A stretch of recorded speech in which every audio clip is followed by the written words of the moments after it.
I am not against paying taxes. We must all pay taxes. A country needs taxes to function. What I am absolutely against is double taxation. I pay a lot of taxes in Germany. I do not want additional burden of paying taxes in Kenya. Like every diaspora, I gladly and am willing to send a lot of money to Kenya to do this and that in remittance of forex for GOK. Ladies and gentlemen, this is a message from a group of Kenyans living in Germany that are protesting the latest government move to introduce a levy for those living abroad, for Kenyans living abroad. And of course, I will look at it in the context of, I want to explain, because I know there are those who may be hearing this for the first time, and I want to explain what the government has proposed so that you can also give us some feedback from your place, from the country you are. I know this podcast then, for those who are out of the country, they may really relate well with this podcast. Kenya has introduced a proposal by the Ministry of Labor, a scheme to introduce a scheme known as Kenya Migrant Workers Welfare Fund that seeks to provide relief assistance to migrant workers, invalidity benefits, medical assistance, and survivor benefits when a migrant worker dies. Medical assistance to you, that migrant worker, survivor benefits, and also when that person dies. Every migrant worker, according to what government is proposing, will be required to register as a member of the fund before departing the country for foreign employment. Contingency fees paid by private employment agencies will also be channeled in the fund. Then there is some other policy declaration there that government will also contribute a commensurate figure to that fund. For example, if a Kenyan working abroad will be required to pay 2,000, they are saying that government will also match that contribution by another 2,000. This is the same deal like that of housing levy, and it looks so sweet for it to be catchy and not to be questionable. Why would government really put in money in a scheme that is benefiting me while myself, I am putting money in it? Because this is my point. I think this works like some bit of insurance. If you are collecting money from us and it's supposed to help, isn't it enough if you are, let's say we are submitting like 5,000 or let's say 2,000 shillings in that kitty. So isn't that money pulled together enough to cater for the migrant workers before government puts it? So even that is already questionable. Now get it. This bill has been borrowed from other countries like Philippines, Sri Lanka, Pakistan that have also set up similar funds. But I want you to get what is the difference between what Kenya is proposing and what Sri Lanka, Pakistan, and Philippines are proposing, or what they are doing. And of course, this is what they're saying. Ours here, it's for when you die, it's for medical assistance when you're there, and some invalidity benefits. Look at what Sri Lanka is doing. For instance, they have an overseas workers welfare fund, which is aimed at meeting all expenses incurred in assisting the country's migrant workers and their families. The fund covers mandatory insurance scheme. Mandatory insurance scheme for that worker. That worker, and I think also the family back home. Coverage of the cost of repatriation of migrant workers. When you are you're a worker and you're repatriated back, of course for some reasons or not, or for some reasons, that man is going to help you for it. I just want you to look at the benefit of the same fund in Sri Lanka and Philippines and our Kenyan. Number 3, scholarship for children. But here, you're being told to contribute. And no one's talking about scholarship for children. A loan scheme with partner banks to cover migrant redeparture costs and startup of self-employment schemes. That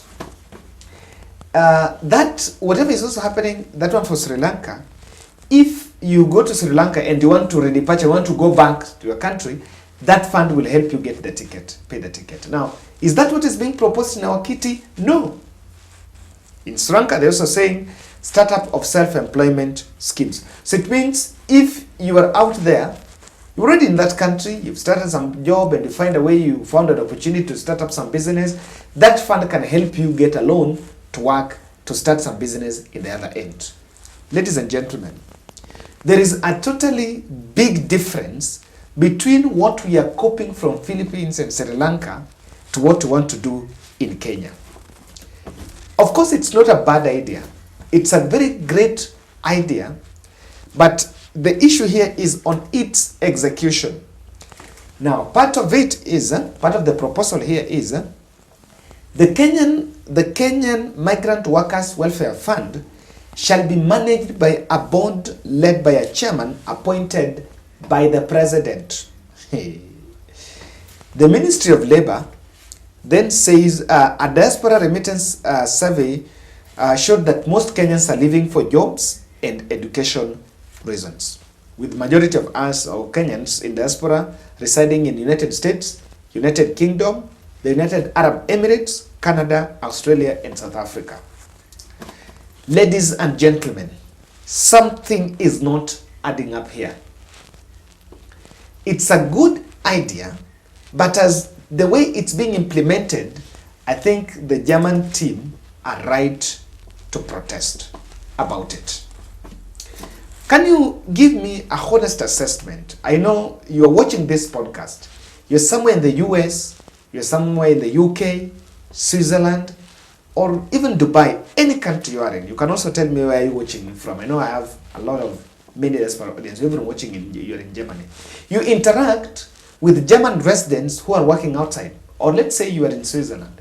You interact with Switzerland residents who are working in other countries. If you are in a country where this fund is established, how is it working? Because I think the diaspora community need to work on an MOU to be presented to government of Kenya on how the operation of this fund. But if it is left to be one way, then it's going to be another story like that of housing levy. I need to put a disclaimer here. There is nothing wrong with such a very noble welfare fund. There is nothing wrong. But we are coming somewhere. I remember I did a couple of many stories, especially when I was working in that radio station, Mtaani Radio, of Kenyans who are stranded in the Gulf.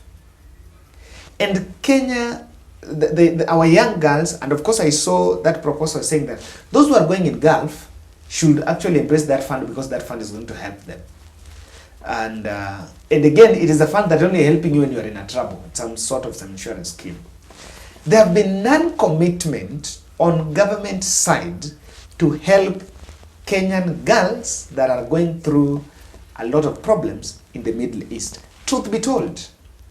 And whenever a case may be raised, the best Waziri would do is to apportion some blame game between the Kenyan worker and the employment agency and protecting the government of where that Kenyan person, that Kenyan worker is dying. In fact, when something happens to you, and outside this country, and you're one person, a whole country, our country Kenya, and of course this is a problem in Africa. Africa cannot defend one person. For example, if you are killed somewhere in diaspora in one country, like let's say this Middle East where these cases are mostly reported. Now, even if that report reaches to the Kenyan government, yes, it will get the headlines. But in the boardroom, the government will support, will not break bilateral ties or not bilateral relations with that country, and they might not confront that country on a specific because it is one person. But let me tell you, hapa Kenya, if a British national is mistreated here, I am telling you, the whole thing turns a big issue. Even the Chinese guys who have been here, the Chinese governments have been confronting government on this. So there have been non-commitment, even the little resources that we have, because government had allocation in the Ministry of Labor on emergency and supporting some of these initiatives where they're creating this fund. But is it really protecting the workers in the Gulf, or it's just another avenue of getting money?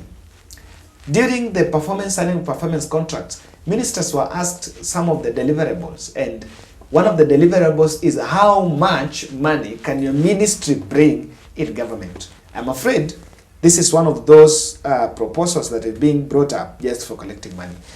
I tend to see the diaspora community must be very keen and ask big and tough questions on this. They must actually take charge of it, because of if they don't look out, there is really going to be some danger ahead. 3, Kenyans, and I think Kenya Kwanza is not putting these 3 issues into consideration. Kenyans in diaspora have highest depending ratio. I may just want you to pause a minute and ask you, how many people, those who are outside, those who are in diaspora, how many of your relatives call you in a day or in a month that need help? The moment you are out of the country, even if you are earning, you're not earning a lot, and of course you've also, remember you also went there to look for money to help yourself and help your family. Any other person that feels is related to you will be eyeing that so and so is in Dubai and will be soliciting funds to help a family. The dependency ratio is high. The same money, the same levy, money taken from this levy, there seems to be, because those who are staying outside, this money is supposed to help them when they're in crisis. But how about their families back? Because they went there to help their families. You know, sometimes Kenyans, when Kenyans are paying taxes in this country, it's also, you know, you can't also hit a lot, because if government is constructing a road, you're using that road here. If it is something, if it is a school, your kids are going to that school, if they're building school, give it through the CDF money. But then those outside, those in diaspora, if this kitty can also help their families, the way the Sri Lanka kitty is paying scholarship, giving scholarship to the children of those staying outside Sri Lanka, then makes sense. But on this one, the government is also not seeing, they're just feeling that those who are outside are just making money and it's not coming back home. The dependency ratio is high. Even some of us, if me, I'm in this country, and for a feeling that maybe that person could be earning more than what I think, all of a sudden you become a cash cow. Everyone. Hey, hapo lazima tukubaliane. Number 2, what is the incentive you are giving to the diaspora community? As in, what are the benefits apart from when I'm in a crisis? How would you help me? For example, Kenyan now staying in Germany. How are you getting help? Maximum help from Kenyan government that you're also deducting. Someone asked, even when there was the 5% tax on us, we asked, what are you giving us back? How are you helping people in the digital space? We are also just an extension of the mainstream media. But how are you helping us? It's a question that could not be answered. Number 3. Fund management. If William Ruto, you are sure you are going to appoint someone to be in charge of that fund, and that money will get into some campaign kitty, or it will get itself in corruption, then you just rather avoid it. Kenyans outside in diaspora are not all of them are working under very unfamiliar conditions. So people went to fetch for their families. Let government be very sincere with this. That's my take.